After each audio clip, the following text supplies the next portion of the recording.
why don't they really want to get to the root cause of hypertension and address the root causes? We know that cardiovascular disease, around 80% of it's preventable, and around stroke, around 80 to 90% preventable. You can look at that, American Stroke Association, American Heart Association. But you have to get to the root cause and not just give the medication. To get to the root cause, there's plenty of well-documented studies that show that you and I have a definitive effect on hypertension that's not being addressed. I'm Dr. Murray. It's time for us to talk a little bit about hypertension. Also, May is high blood pressure month, where we talk about awareness and these kind of things related to hypertension. And we know that around a fourth of all of America, the United States of America, has hypertension. There's literally almost 130 million Americans that have hypertension in this country, a huge amount.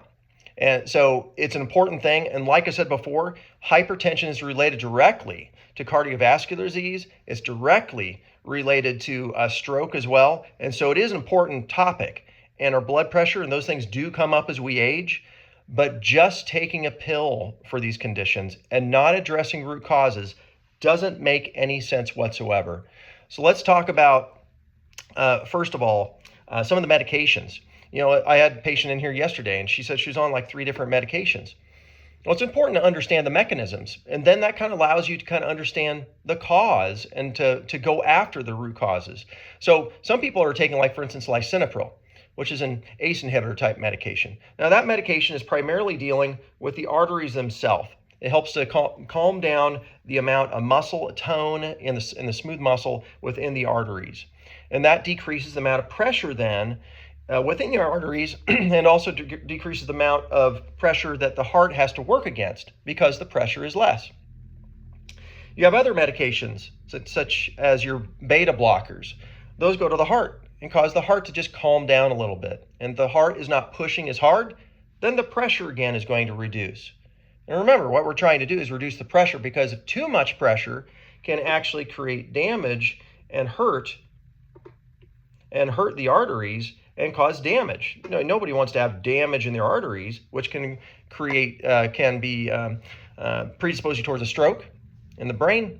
It can also, long periods of time of damage in the arteries might actually help to create or promote some type of plaquing in the artery. So we don't really want that either. Cardiovascular disease, it's kind of the start of that, or one of the starts of it.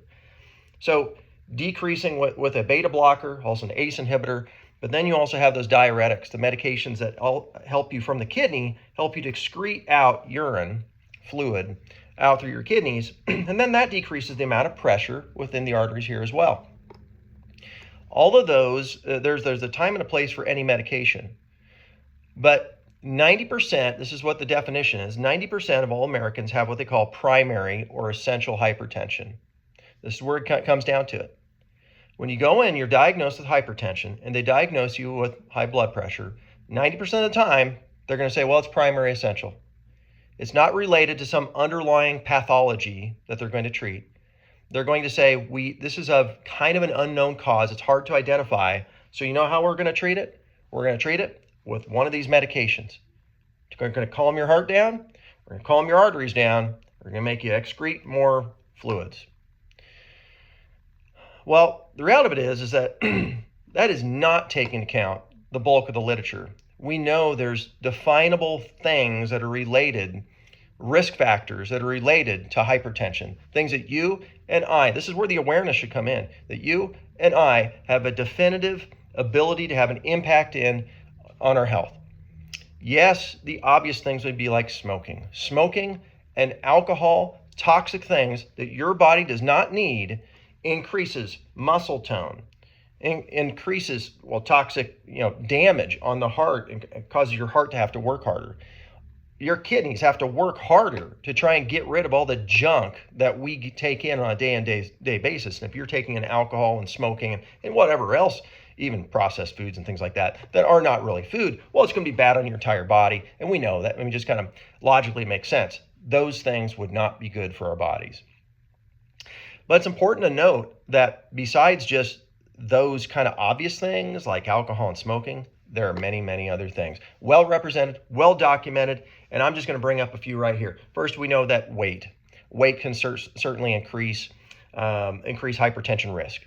And so any physician worth their weight in whatever is going to recommend that you try to lose weight. Now, that's a little easier said than done, correct? Because sometimes people have metabolic issues and they need to deal with the root causes of those metabolic issues to be able to lose weight. But still, that's a reality. Some people have insulin resistance and things like that. Well, let's kind of go through here. Now, these are just, I just typed in exercise managing hypertension. Just typed it in on the internet here. So, and these aren't quackery websites here we're talking about here. Right here, American Heart Association. First thing that came up here when I searched that in, exercise managing hypertension. Regular exercise can help control high blood pressure, weight, and stress. Try to get 150 minutes of moderate, intense aerobic exercise each week. Exercise, multiple studies, you just go down here, multiple studies show that exercise in and of itself helps reduce blood pressure. The goal isn't to bring your blood pressure as low as you can get it. The goal is to keep it in a normal level, a healthy level for you. That's another interesting point. Some people are on multiple different blood pressure medications, and your blood pressure is too low for you. So you need to talk to your providers about that point, because sometimes you take too many blood pressure medications, it can make you dizzy, fall down. One of the largest contributors to falls in the elderly is being over-medicated with hypertensive medications. So you need to talk to your providers about that. But just exercise, one example there. What's another search I did here? Vitamin D and hypertension from the American Heart.org, from the American Heart Association. The first link that came up. Children with persistently low vitamin D through early childhood had double the risk of elevated systolic blood pressure between ages 3 and 18. Multiple studies here from the American Heart Association too. Next one came down there is another, vitamin D and hypertension. Another study showing the vitamin D, having low vitamin D is not good for you, and having your vitamin D elevate or into normal levels, into optimal levels, is a good thing. Are you having that tested on a regular basis? Not once every 10 years, but on a regular basis? Well, you should. You should. Well, how about omega-3 fatty acids? Some people are taking fish oils and things. That's good. And the reason why it is, American Heart Association. Again, this is the second link that came up here on my page. This is from heart.org from the American Heart Association. About 3 grams of omega-3 may lower blood pressure, systolic blood pressure readings. It's just omega-3s. It's something, if you're not taking it, you're not eating it, you're not getting it, you're not getting it. All right. So, and we test for that. We test for vitamin D. We test for omega-3s. We test for hormones. We test for all those things in our office here. Things that your other providers do not test. They don't do. And if your vitamin D is low, our nurse practitioner, she can give you an injection of vitamin D, or you can take vitamin D. How about this one? This is an interesting one. How about beetroot? Heard about that? First thing I type up here, and this is from the British Heart Foundation. They acknowledge right here that yes, the nitrates found naturally in beetroot can help lower blood pressure. It's well known. It's not me making it up. These are well-known things, easy things that everybody can do and should do, or easy things to do. You know, this, and also you're not going to get side effects from these things. They're going to make you healthier. You exercise, you start getting in vitamin D and your omega-3s through fish and also through supplementation, taking in some beetroot. All those things are easy things to do. How about your hormone status?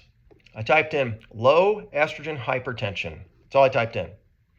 Multiple studies pop up. Bam. Yes, showing a link between low estrogen in women and hypertension, blood pressure coming up. It's multifactorial why blood pressure issues occur. But it's definitely the case that you and I can have an impact on these things.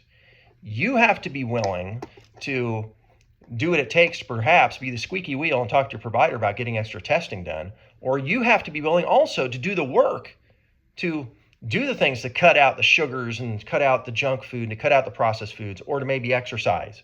Exercise is important. You got to do that. You have to do it. It's important. If you're not doing it, if you're taking all the supplements, you can take all the supplements in the world. You can take all the medications in the world. If you're not addressing whole health issues, and what I mean by that is your lifestyle, exercise, diet, those things. If you're not addressing those whole health issues, you are fighting an uphill battle, and eventually you're going to have diminishing returns from either medications or from your supplements and things that you're taking. Supplements are supplemental to a healthy diet. Need to address that. So hypertension, again, this is a blood pressure awareness month, hypertension awareness month. Find things today to get yourself healthier than you were the day before. And give us a call if we can help you out with any of those things. Don't hesitate to call and schedule a free consultation. We'd love to chat with you about these things as well. So Murray Natural Integrated Health, setting the standard in natural health care. Have a blessed day.